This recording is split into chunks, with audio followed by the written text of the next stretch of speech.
Alright y'all, welcome back to Rome Reviews. I'm Rome and I'm back with another video on the Vivo X Fold 5. And it's been about 3 weeks now, and I got some thoughts on it. There are some things that they changed on this device that I wish that they had kept from the Vivo X Fold 3, and some things that I do like about this one. So let's go ahead and jump over to the overhead and let's get into it. First things first, what I want to mention is I want to try to get through this video before my phone dies. I'm going to touch on battery a little bit later and just get some thoughts on it. But anyway, we're going to look at the design first real quick, because I did this before with the unboxing, but just real quick. What I want to mention is right off the bat immediately is the design of the back of this device is much better. The camera is symmetrical. It is scratch resistant in comparison to the Vivo X Fold 3 Pro that I have, where this thing is scratched up quickly and very easily, just from the case that I have bought and trying to rock it without a case because the cases were scratching it a bit, and it just scratches easily. While I do love this design because it does good with fingerprints, it does not handle it's not very resistant to scratches. So that's the first thing I want to mention immediately. This one is just held up really well. I have been really using this thing without a case since I got it. I did use the case that came with it just for a little while, just to test something out to see if it would scratch the phone up along the sides. And what I'll say is it did a little bit, but since the phone comes with a screen protector on it, it didn't bother me really. But I just wanted to test it out just so you guys will be aware that the case does seem to scratch up the side a little bit. I don't know how well that'll show up on camera, but hopefully you can see it. But while you're looking at that, you will also see that I have scratches all over the screen as a whole. I don't know how well those will show up, but maybe right there you can see them. Yeah, I have scratches. Good thing these do come with a screen protector on them out of the box, because this is scratched up really easily. Now, I will say I may have to find another one on my phone just to show you, but I do feel like the screen protector, maybe they all use same screen protectors and it's all in my head, but I do feel like the Vivo screen protectors scratch up a little bit easier than others, and you can always buy more screen protectors, so that's not a deal breaker for a lot of people, but I did want to mention it. Sticking to the outside of the device, I will mention that since this device is thinner, I mean, the X Fold 3 feels like a chunky phone in comparison to the X Fold 5. But in the pursuit of thinness, I feel like this phone has become much more difficult to open. I want to say on the X Fold 3, it had they were able to do like the edges of the phone, the rails or whatever you want to call them, just where they had like a little dip in them where you could easily get your fingers in there and open it. The Vivo X Fold 5 is not easy to open by any means. This one, boom, you get those little dips in the shells right there. I don't know how well that's going to show up on camera, but you can see them a little bit. It has like a dip in it, and you can just easily get your fingers in there and open it up.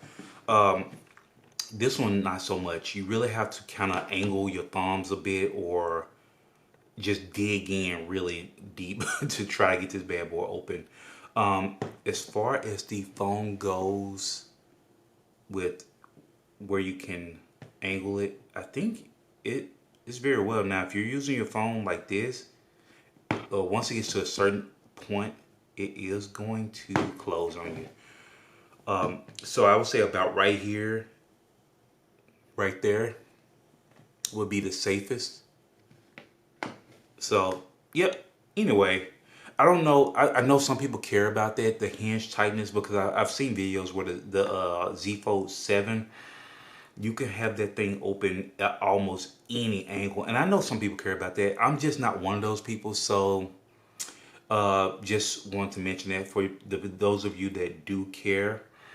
One of the things I want to get out of the way immediately is the features that Vivo mentioned where it has integration with iPhone products and things of that nature. That stuff is not present currently. I don't know. I need to go dig into it a bit more, but I couldn't find anything on when they plan on releasing it. But as of right now, it is not on this phone. I have not found it. If you guys know of anything, feel free to drop a comment, but I cannot find it in order to test it out for the few people that have left a comment wanting me to test it. I can't. I just can't until it becomes available. Let me see.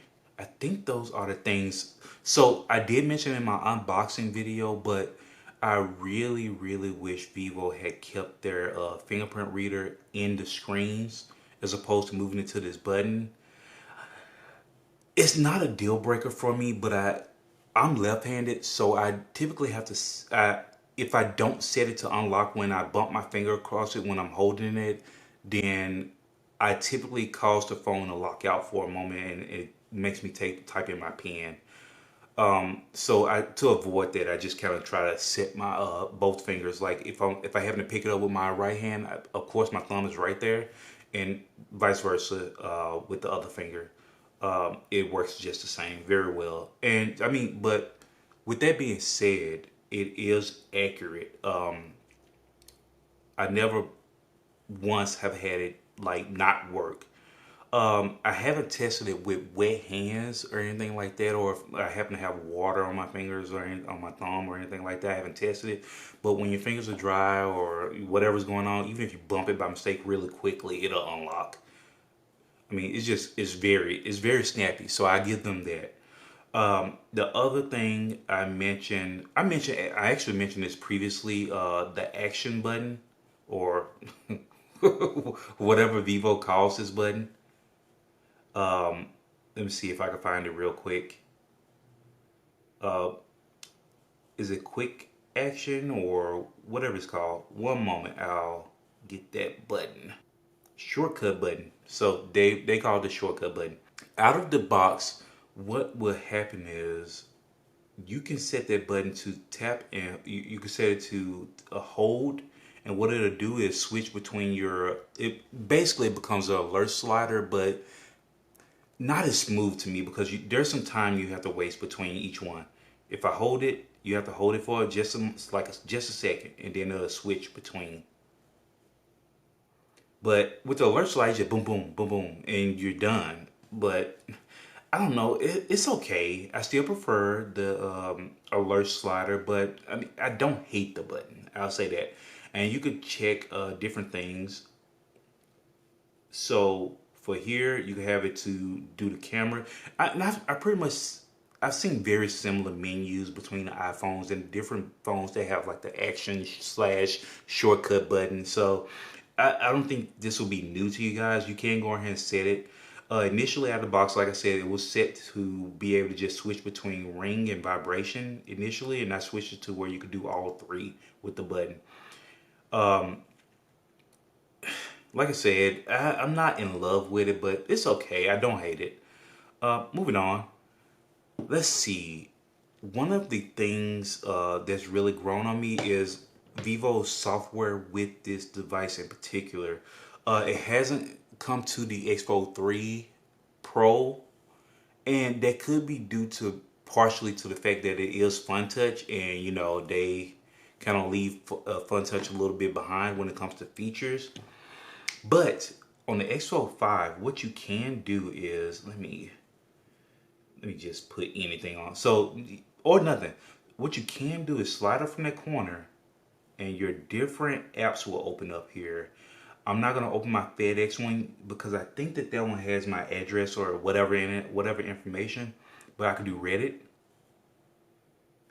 And it says something about something stopped working due to low battery. So I'll try and get through this really quickly. But I love that you can switch between apps and you can even add in more apps.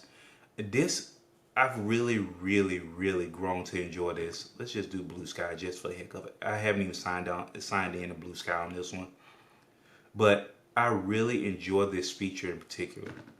Now you can still do, let's come out of this, as it exit Workbench, if my mouse will work. and you can just do your regular thing where you could drag that over and you do your multitasking that way. And it even has portrait split screen. One of these apps, I think it's Reddit, does not support it. So let's find something else that maybe will. One moment. Just because I didn't want to keep avoiding Google, my Chrome browser, and then we can go back in. So let's do it again, and then we're gonna do Chrome, and actually let's do split screen, and then you can do portrait split screen. Now, of course, like you just saw, it will not work with every app on the phone, but it does support portrait split screen. And then you can go into, you can launch Workbench from here. You can switch to a small window. You can switch apps, so on and so forth. So I really do enjoy, or have enjoyed, what Vivo is doing with this phone and this software for their foldable. And it seems to be following suit as like the other companies are doing, like Oppo. And I think even Samsung has stepped it up quite a bit with their foldables. So I'm just really impressed. I'm really happy that Vivo is paying attention to what people want to do on their foldables, have multiple apps, be able to switch between them quickly. I really have, I really have been enjoying this software. I'll say OriginOS because I'm not sure what the global version is going to do with this, but really good. Really, really enjoying it. Let's get to the battery. Let's go ahead and go in here. Let's cancel that. Let's go down to battery. Because I want to be as clear as possible. So you'll see used since last full charge, 1 day, 15 hours. I'll say this. I took this thing off the charger. Let's see, what time was this? 16 yesterday. What would that be? 4? Roughly 4? Because it was charging before that. So 4 p.m. yesterday sometime, like around 5. I'll say it hasn't been a full day. I don't know why saying used since last full charge is a day. That's 24 hours. And a day and 15 hours, 4 minutes. So I'm not sure what, I'm not sure. Maybe I didn't charge it all the way up to 100%. Maybe that's what it's doing. But anyway, I remember this thing getting to at least 95 or maybe even 99% before I took it off charger. And you can see, yeah, so I think that's what it is. It's calculated, so it's showing 99%. The bar is not touching the 100%. So I think that's what's going on here. But either way, I took it off the charger at 4, a little bit before 4 yesterday. So not horrible for me to be at what am I at now? 14%. But and I'm a heavy user. I keep YouTube or whatever running in the background constantly while I'm working. So the battery is holding up steadily, especially with my usage. I think I'm not reading this incorrectly. I'm showing that it got to in the 90s. So it's holding up well, but what I'm finding is it does go down rather quickly in my mind, especially since if you look at this time, it's not on the charger. You can see it held steady pretty well, but the bar dropped just a little bit in the nighttime hours when I'm not using it. So I don't know. I'm still testing it out. I know it's only been a few weeks, but I'm still going to test it out a little bit more just to get a more accurate read. I'm going to hit 100 one day, take it off the charger, and see when it dies, and maybe revisit this. But I'm getting a screen on activity duration of 7 hours, 25 minutes right now, and it's not even dead yet. So we'll see how far I get. But the battery has proven to be fairly decent on this device as far as I could tell. I feel like with my X200, the battery has been, the battery dies a little bit quicker than this actually. I'm going to test those head to head and see what happens. But anyway, battery is decent. As you can see, screen on time, 7.5 hours. I really want to test it from 100% to dead to see what I actually get, and we'll revisit. But anyway, you won't have to worry about making it through a day with this battery, especially if you're not a ridiculous user like I am. I just keep YouTube running all the time. I'm always having videos, even when I'm not looking at the phone. I have videos running. So take this with a grain of salt, but just know that I really, really feel like you'll be safe. Otherwise, with OriginOS, and I'm in the US, in case there are new people out there that don't know this, I'm in the US.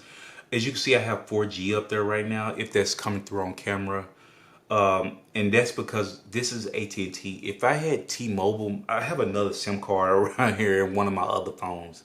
If this were T-Mobile, I would have 5G up there and I would be getting really, really good speeds.